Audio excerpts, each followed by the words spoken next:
دیجیے پر محمد بس بات تمام ہو گئی. آپ مصائب سن لیجئے میرے عزیزو. یہ وہ مہینہ ہے کہ جس مہینے کو رسول اللہ نے کہا ہے کہ یہ خدا کا مہینہ ہے. اللہ کی طرف ماہ رجب منسوب ہے. اس کی بہت ساری وجہ ہیں. اس میں ایک وجہ یہ بیان کی گئی ہے کیونکہ یہ مہینہ اللہ کا مہینہ اس لیے ہے کیونکہ اس مہینے میں اس کی بھی ولادت ہے 13 رجب کو کہ جس کا خود اپنا کچھ نہیں ہے. اس کا پورا وجود یعنی کہ نفس اللہ ہے. ہاتھ ید اللہ زمان لسان اللہ. اب ظاہر سی بات ہے جس مہینے میں خود علی آئے ہیں علی کی ولادت ہے. اسی مہینے میں ایک ایسی تاریخ بھی ہے جس تاریخ میں علی کی بیٹی کی شہادت ہوئی ہے. یعنی 15 رجب کی تاریخ جس تاریخ میں علی کی بڑی بیٹی جناب زینب اولیاء مقام آپ کی وہ کربناک اور دردناک اور المناک شہادت.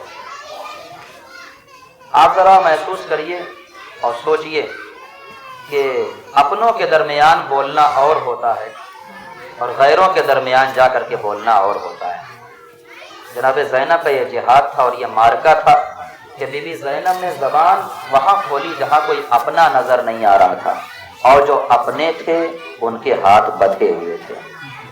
جو اپنے تھے ان کو اسیر کر لیا گیا تھا. جو اپنے تھے ان پہ جور و ستم ہو رہا تھا. عزادارو روایت کے جملے ہیں. بس 2 روایتیں مختصر طریقے سے سناتا ہوں آپ کو تاکہ حق گری ادا ہو جائے.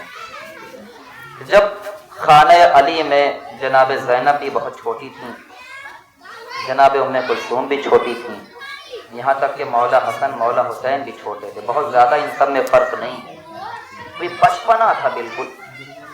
ایک مرتبہ میرا مولا علی اپنے گھر کے صحن میں بیٹھا اور صحن کے ایک گوشے میں علی بیٹھے اور ایک گوشے میں اپنے 4 بچوں کو کھڑا کیا اور اس کے بعد میرے مولا یہاں سے پکارتے ہیں بیٹا حسن اپنے بابا تک چل کے آؤ.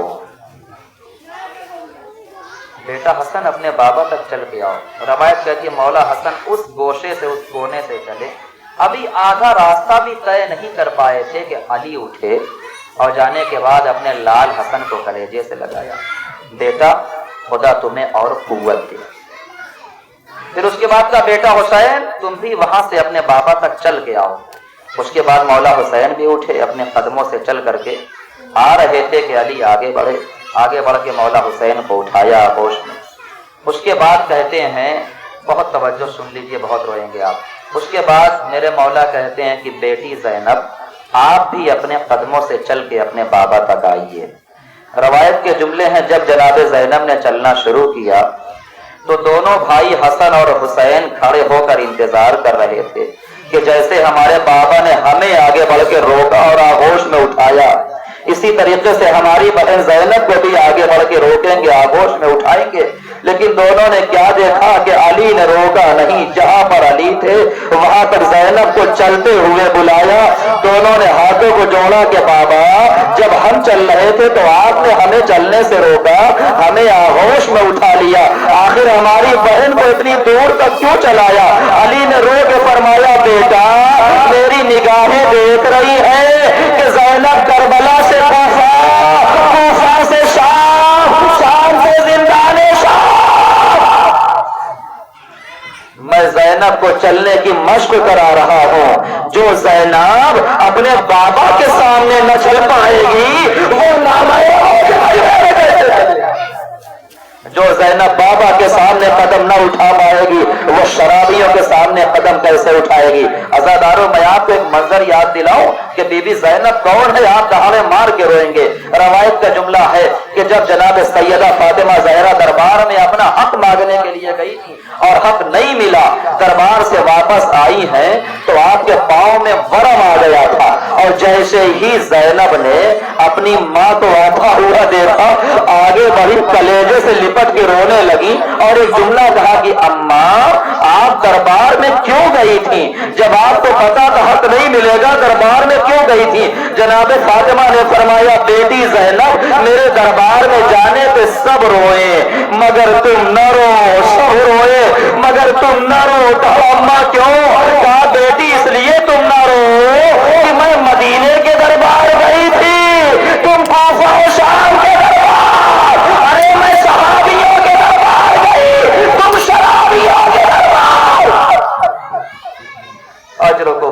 جزاک اللہ جزاک اللہ. خدا کوئی غم نہ دے سوائے غم مظلوم کربلا کے. عزادارو زینب وہ شخصیت ہے جس نے کیا کیا دیکھا ہے کربلا کے میدان میں. بس یہ ایک روایت مختصر سی یہ سن لیجئے اور بات تمام ہو گئی. روایت کے یہی جملے ہیں نا, یہ وہ زینب ہے جس نے عباس کے کٹے ہوئے شانے دیکھے, یہ وہ زینب ہے جس نے حسین کا لاشا اس عالم میں دیکھا کہ نجس لاشیں دفن ہو چکے تھے, آپ کے بھیا کا لاشا بے گور و کفن پڑا ہوا تھا, آپ کے ہاتھ پسے گردن باندھ دیے گئے.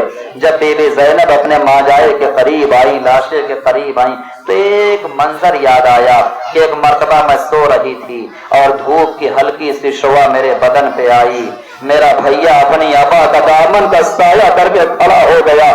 زینب کی آنکھ کھلی, بھیا میرے ماجائے حسین ایسا کیوں؟ کہا زینب مجھے برداشت نہیں ہے کہ تمہارے جسم اقدس پہ سورج کی شعاع کی ہلکی سی کرن بھی آئے. تبھی زینب نے وعدہ لے لیا تھا, بھیا میں اس احسان کا بدلہ ضرور چکاؤں گی.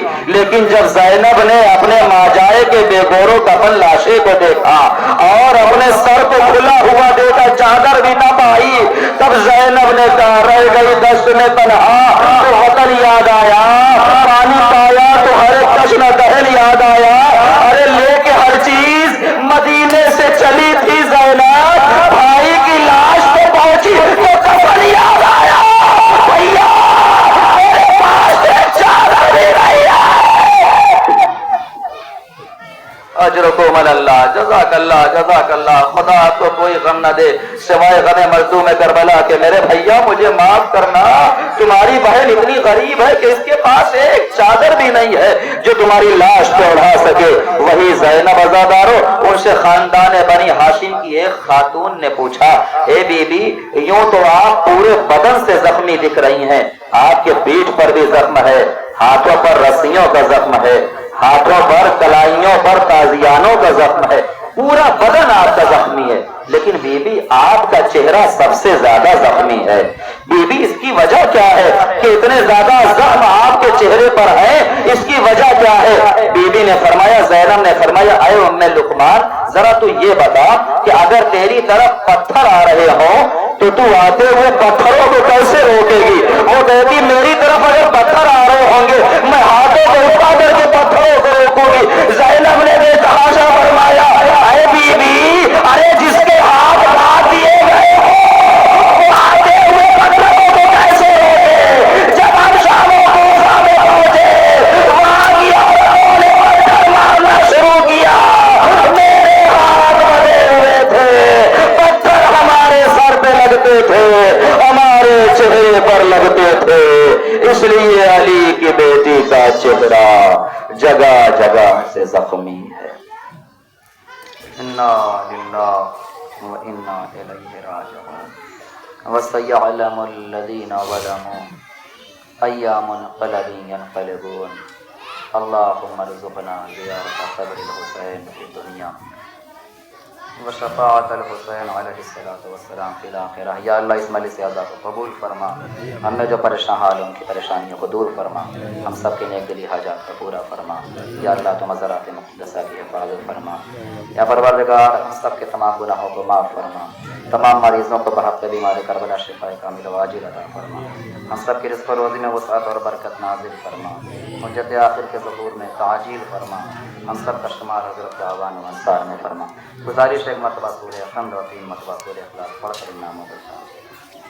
بسم اللہ الرحمن الرحیم, الحمد للہ رب العالمین الرحمن الرحیم مالک یوم الدین, ایاک نعبد و ایاک نستعین, اهدنا الصراط المستقیم صراط الذین انعمت علیہم غیر المغضوب علیہم ولا الضالین.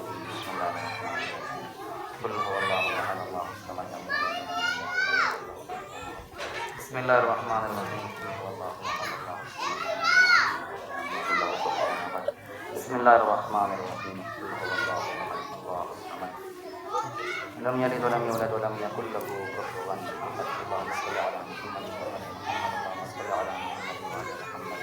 اللهم صل علی محمد وعلی محمد. یا اللہ تبارک و تعالی ان سورہ محمد وعلی محمد سید مرتضی حسین مرحوم ابن سید منظور حسین مرحوم, سید منظور حسین مرحوم ابن سید ذاتی حسین مرحوم, ریاض فاطمہ مرحومہ بنت احمد حسین مرحوم, احمد حسن مرحوم, افسری بیگم مرحومہ بنت تجمل حسین, مرحومین کی روح کو ایصال ثواب فرما. ربنا تقبل منا انک انت السمیع العلیم.